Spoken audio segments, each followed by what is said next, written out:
ഇന്ന് ഞാൻ അമൃതം പൊടി കൊണ്ട് അടിപൊളി സാധനം ഉണ്ടാക്കാനായിട്ട് പോവുകയാണേ.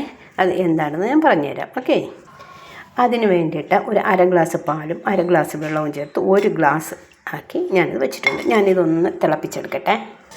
പാൽ ചെറുതായിട്ട് തിളച്ച് വരുന്ന സമയത്ത് തന്നെ ഗ്യാസ് ലോ ഫ്ലെയിമിലാക്കിയിട്ട് ഇതിന്ന് 2 സ്പൂൺ അമൃതം പൊടി ഞാനിതിലോട്ട് ഇടുവാണ്. 2 സ്പൂണാണ് ഇട്ടത്. എന്നിട്ട് ഇത് ഇളക്കിക്കൊണ്ടിരിക്കണം, ഇല്ലെങ്കിൽ അത് കട്ടയായി പോകും. പാലൊന്ന് തിളച്ച് വരുന്നത് വരെ ഒന്ന് ഇളക്കണം. ഓക്കെ, ഒന്ന് തിളക്കട്ടെ. അതായത് ചെറുതായിട്ടൊന്ന് കുറുകി വന്നിട്ടുണ്ട്. ഇനി ഗ്യാസ് ഓഫ് ചെയ്യാം. അതൊന്ന് തണുത്ത് വരട്ടെ. തണുത്ത് വരുന്ന സമയം ഞാനൊരു പഴം എടുത്തിട്ടുണ്ട്, തൊലിച്ചെടുത്തിട്ടുണ്ട്. 1 2 വേണമെങ്കിൽ എടുക്കാം. ഞാൻ ചെറുതായിട്ടൊന്ന് കട്ട് ചെയ്യട്ടെ. ഇതൊന്ന് നല്ലവണ്ണം തണുത്തിരിക്കണ്ടേ. ഞാനിതൊന്ന് ഗ്ലാസ്സിലോട്ടൊന്ന് ഒഴിക്കട്ടെ. ഗ്ലാസ്സിലൊഴിച്ചിട്ട് അരിഞ്ഞ് വെച്ചിരിക്കുന്ന പഴം ഞാനൊന്ന് ഇതിലോട്ടിടാൻ. ഇതിൻ്റെ കൂടെ നട്ട്സോ കപ്പലണ്ടിയോ ബദാമോ എന്ത് വേണോ ഇടാം. ഓക്കെ, എൻ്റെ ബ്രേക്ക്ഫാസ്റ്റ് റെഡി ആയിട്ടുണ്ട്.